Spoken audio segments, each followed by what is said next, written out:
Je suis noire mais belle, ô filles de Jérusalem, comme les tentes de Kédar, comme les pavillons de Salomon. Cantique des Cantiques 1,5. Sous l'influence du Saint-Esprit, l'âme a vu la terrible lumière, l'éclatante lumière, comparable à celle d'un cristal étincelant, Ézéchiel 1,22, qui révèle la présence de Dieu. Et elle a compris que ce qui est terrestre est la noirceur même. Alors, écrasée, accablée, elle s'écrie dans la détresse, « Je suis noire ».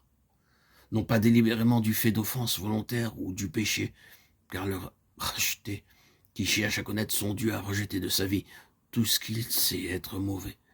C'est pourquoi il a été conduit jusqu'aux appartements du roi. Mais l'action du Saint-Esprit s'approfondit toujours davantage chez ceux qui, du fond du cœur, ont dit « Nous courrons après toi ». Et il révèle dans le cœur et la vie tout ce qui est contraire à la pensée de Dieu. Si l'âme obéit en tout ce qui lui est révélé, le moment vient que dans les appartements royaux, la lumière l'inonde.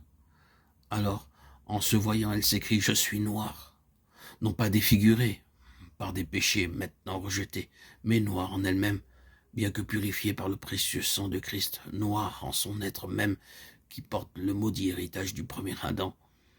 Il fut un temps où elle ne pensait qu'à la noirceur du péché. Dorénavant, elle a découvert que sa beauté en tant que créature n'est que corruption. Daniel 18, 9. Et avec Job, elle s'écrie « Maintenant, mon œil t'a vu. Et je me prends en horreur. » Job 43, 5, 6. Quand cette horreur de soi-même est réelle et profonde, le racheté n'hésite pas à le connaître. Certains enfants de Dieu voudraient garder secrète cette destruction nécessaire de la vie propre.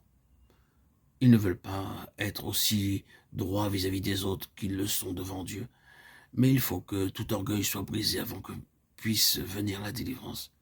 Il faut que toutes les apparences, même celles de spiritualité religieuse, soient abandonnées pour que nous puissions être amenés à une vie transparente et devant Dieu et devant les hommes.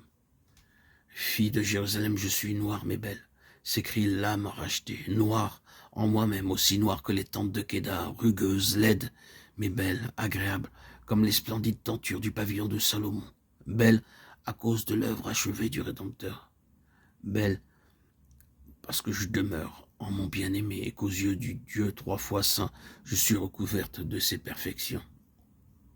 Éternel, devant toi, une avec le Seigneur. Là je vis et cependant ce n'est plus moi, c'est Christ qui vit en moi et adore. Qui pourrait m'être ou plus cher ou plus proche? Tout le cœur du Père est à moi, et cependant uniquement au Fils.